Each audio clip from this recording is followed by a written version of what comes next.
So the next project is going to see if I can drill out one of these housings for 6 of these 18500s.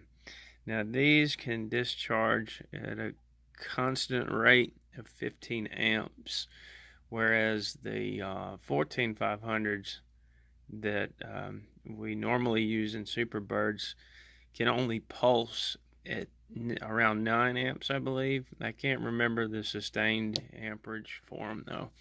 But this should help out with longer barrels shooting higher rates of fire. If there's not enough meat in there for me to just drill it out, I have another idea, but we're going to give that a shot. So it's tomorrow already, and here are the batteries I got.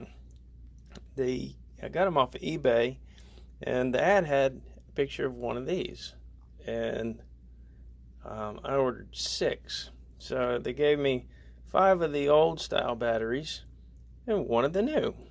So this seller will not be getting a mention in this video. Anyway, what I'm going to attempt to do is I've got this housing that's already cut it for Sergey's board. I'm going to try to run a 1/4-inch drill bit down each one of those holes for these batteries. And it's probably going to fail, but I have another idea that I'm sure will work. It'll just take me a lot of time to make it get it done.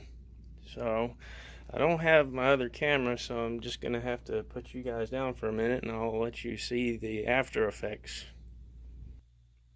Well, I was able to get the batteries to fit, but for some unknown reason they weren't making a good enough connection.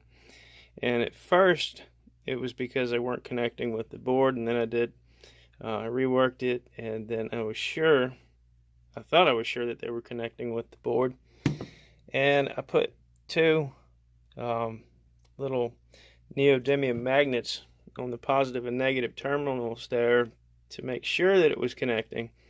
And when I turned it on, there was a little puff of smoke, and I thought at first it was the power switch, but after I took the batteries out, it had arced out on one of the terminals, and there was a little black burn spot on the magnet and on the battery tab. So I'm rethinking this whole idea about running these like this, because if they're not making a good enough connection, there might be the risk of these actually welding together, and I don't want that. So what we're going to do is I'm going to show you all how to make a battery pack. Before we start soldering these batteries, I want to explain to you the dangers of soldering lithium-ion batteries. I've removed the protective insulation off of the battery. That's not just for marketing, guys. On the top here, on the positive end, this is your positive terminal, and this entire casing is your negative terminal. And without this little wafer here, there's really not much room between your positive and negative. So if you got sloppy with your solder and melted through that and soldered your positive and negative, you would have a bad situation on your hands, because when you short out lithium-ion batteries, they dump all their power, and they usually wind up popping and catching on fire.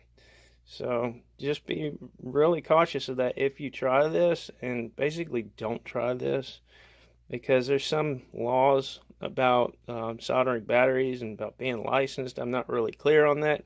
I think it probably only pertains to reselling them, but I don't do that, so we're just going to go over this. I should mention that this pertains to unprotected cells. A protected cell will have a little wafer circuit board up here, and one side of it goes to the positive and then the other side connects to the negative.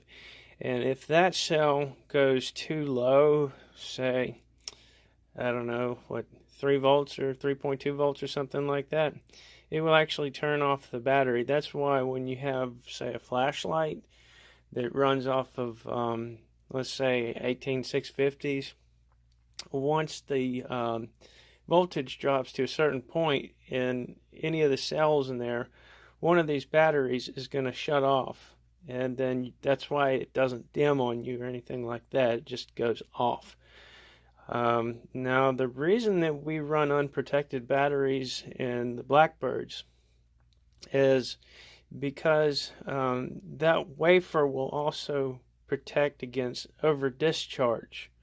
So it'll shut the battery off if it's discharging too fast. And the type of cells that they put those protective circuit boards on, the battery composition of them is different than what we use. These are, I believe, lithium manganese, commonly referred to as IMR batteries. These are not protected. These are meant to discharge at very high rates.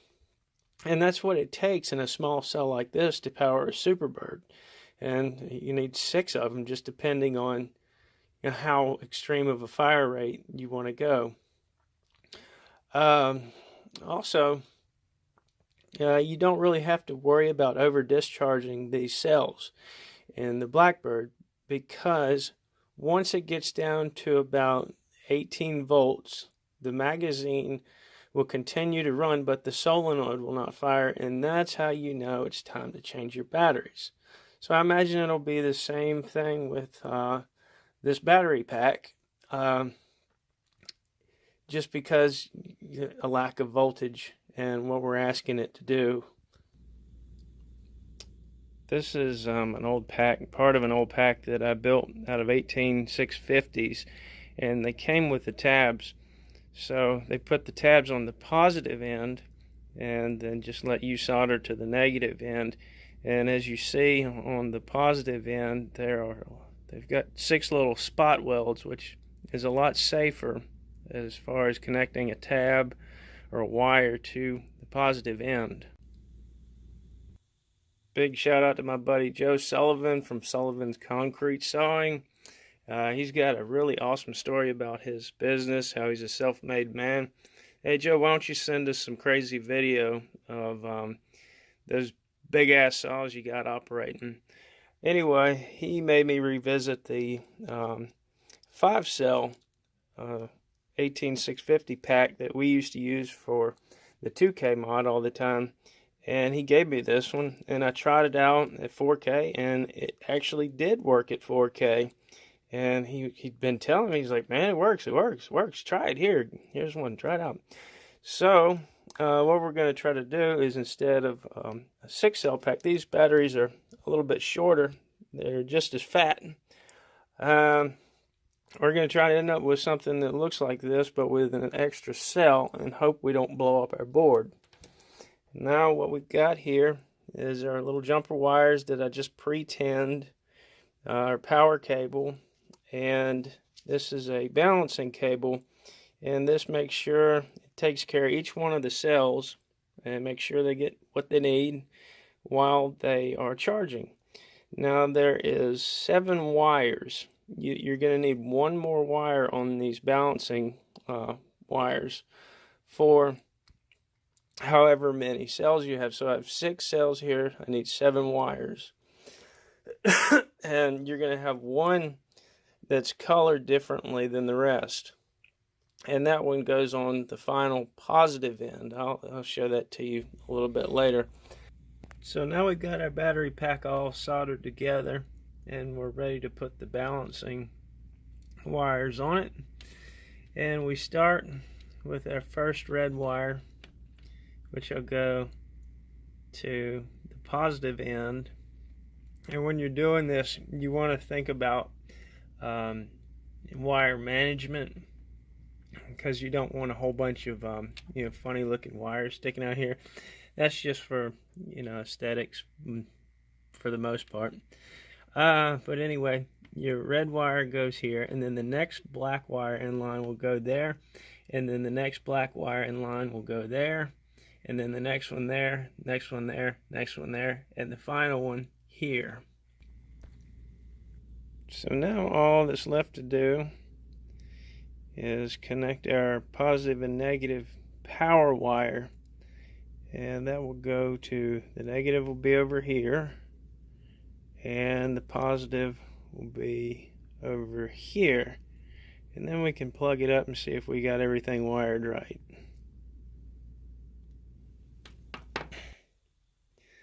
Alright, we hooked everything up right.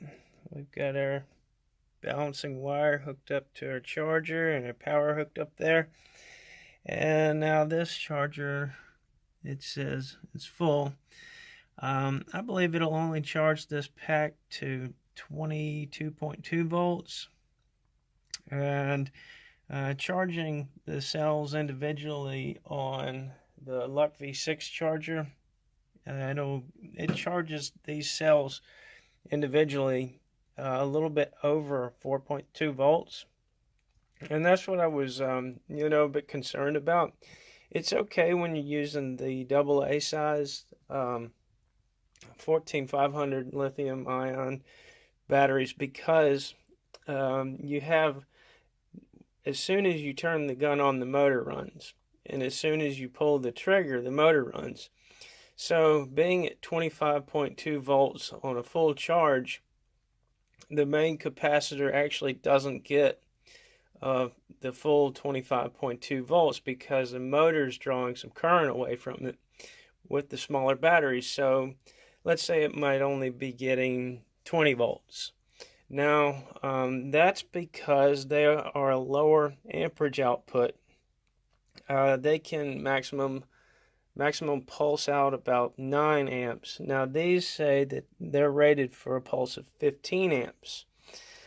So the question is, at 25.2 volts, is that too much for the capacitor? And it looks like I'll only get one shot at this because this charger will not fully charge these cells. And I'm doing this to see if this is a viable option to Sergey's board and if it's just too much power for it. So this video all this work might be in vain, but this is what we do to test. So wish me luck, and I'm gonna probably post that video tomorrow or the next day. It just depends on how busy I get with other stuff. Alright guys, thanks for watching. And Joe, don't forget to send me a video. Later.